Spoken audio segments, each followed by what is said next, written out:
Bonjour à tous et bienvenue. Et j'espère que vous êtes en train d'être bénis dans cette saison. Je vais commencer cette vidéo avec quelques questions. Ma première question, quels sont les signes, pour vous, quels sont les signes d'un réveil qui commence? Hein? Peut-être ça serait intéressant de mettre vos commentaires après. Quels sont les signes pour vous du réveil? Et le numéro 2, ma question très personnelle, vous allez voir en quelques minutes.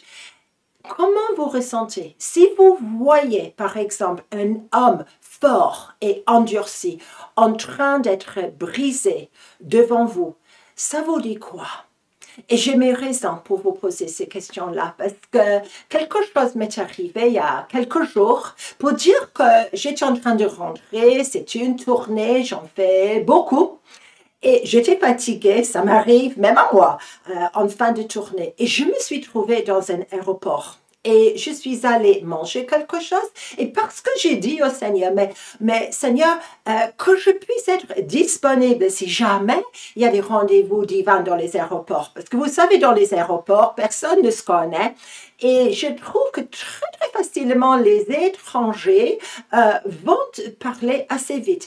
Et j'avais décidé de me mettre à côté, dans le salon, à côté d'un homme inconnu, mais qui dormait à côté de moi. Vous savez, il y a des endroits dans les aéroports où les gens qui doivent faire des voyages vraiment longue distance peuvent se reposer un peu. Et je me suis située à côté de lui. Si je suis complètement honnête, je voulais simplement avoir un peu de paix avant mon vol.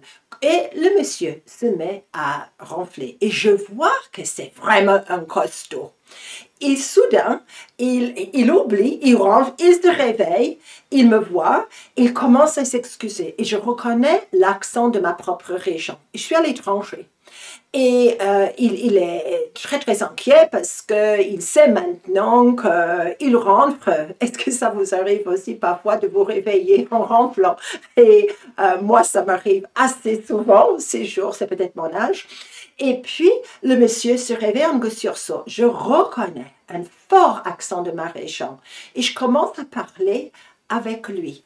Mais il se lève et je vois, moi je ne suis pas, si vous me connaissez physiquement, je ne suis pas petite. Mais cet homme-là, il fait presque 2 fois moi. Et je dis, mais mon Dieu! Et il se lève et je dis, mais Seigneur, il est tatoué, c'est un costaud, un homme vraiment dur.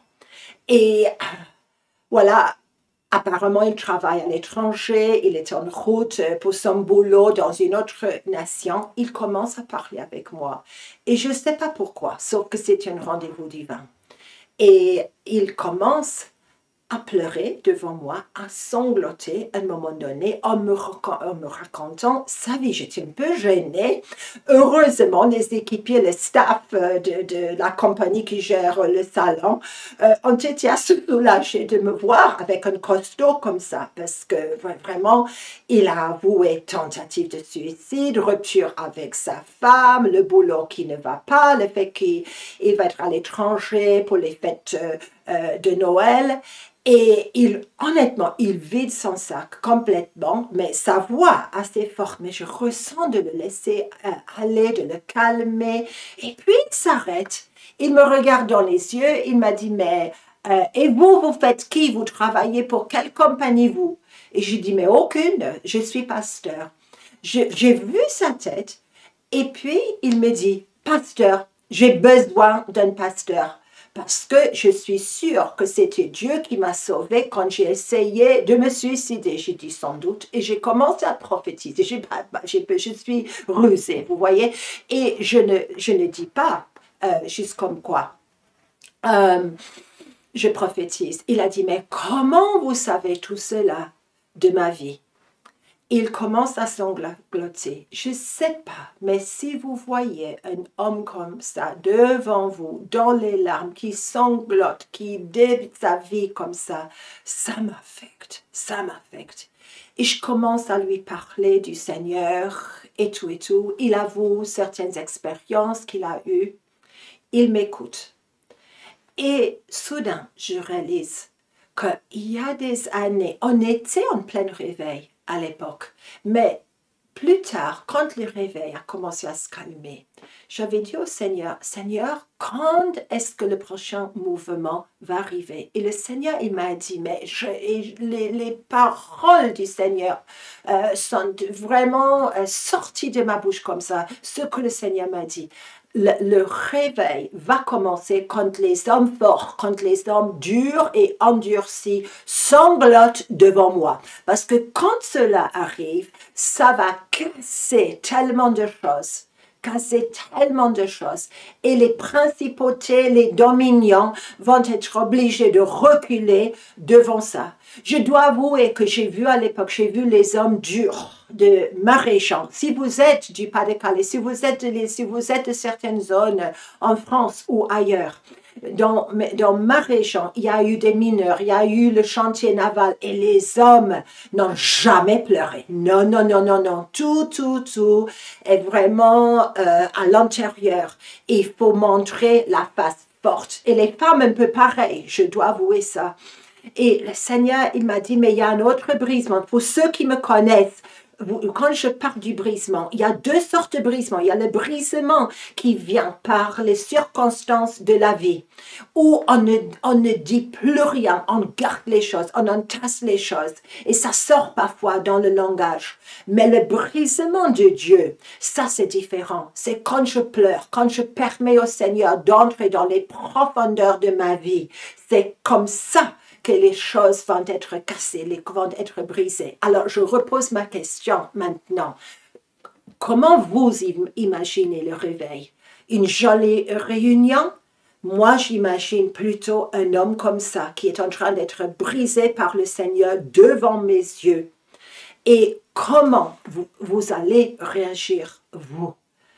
Et si vous avez, mes amis, vu un homme comme ça pleurer, ça m'a beaucoup affectée. Je suis en train de prier pour ce monsieur, mais derrière ce monsieur, il y en a d'autres. Et le Seigneur veut agir.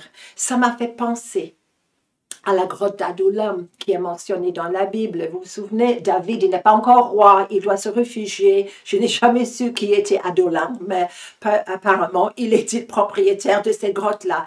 Et les hommes qui avaient été brisés par les circonstances ont trouvé leur chemin par les uns, par les deux, pour trouver David.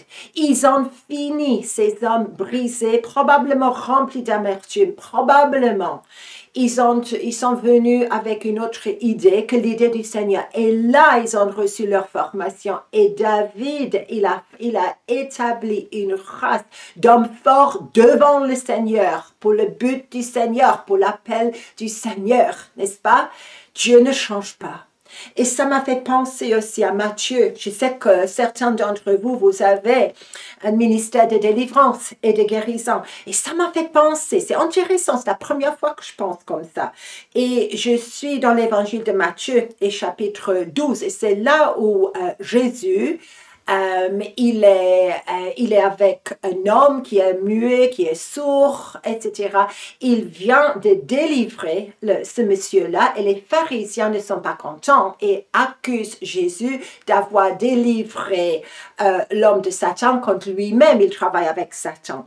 Et très intéressant d'aller plus fort, ce que Jésus dit.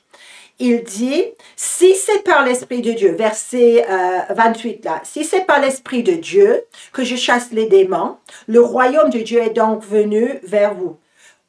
Ou comment quelqu'un peut-il entrer dans la maison d'un homme fort et piller ses biens sans avoir auparavant lié cet homme fort? Alors seulement il pillera sa maison. Ça, c'est tout ce qui est là pour la délivrance. Mais réfléchissez, surtout si vous êtes occupé avec un ministère de délivrance, parce que vous savez très bien que l'homme fort qui tient le tout, lui, il aime se cacher. Il préfère que nous, on puisse juste poursuivre les petits démons qui sont plus actifs et l'homme fort reste là. Et je dis, il y a des hommes forts qui utilisent les vœux de silence, les vœux de mutisme dans un homme et qui a été rendu fort, brisé par les circonstances de la vie, mais pas encore par Dieu. Le Seigneur, il me montre maintenant, lui, il va nous montrer comment lui, il établit un homme fort devant lui, un guerrier devant lui. Et sans doute, mesdames, des hommes ont également des femmes à côté qui ont été plutôt endurcies. Et ça m'intéresse énormément. C'est pas que le Seigneur, il a envie de piller votre maison. Il veut vous rendre tout ce que l'homme fort, démoniaque, ait pu faire pour, comment dire, pour capturer, pour rendre prisonnier tout ce qu'il y en a. Et quand ces choses arrivent, quand c'est Dieu qui fait, quand c'est l'Esprit de Dieu qui est là, j'ai vu l'Esprit de Dieu sur le visage de cet homme à l'aéroport qui, pour la première fois, il reçoit un peu d'espérance, qui me dit, mais j'ai besoin de pasteur.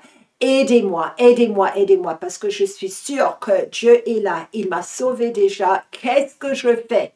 Je ne connais aucune église, je ne connais rien. J'ai dit, mais ne vous inquiétez pas.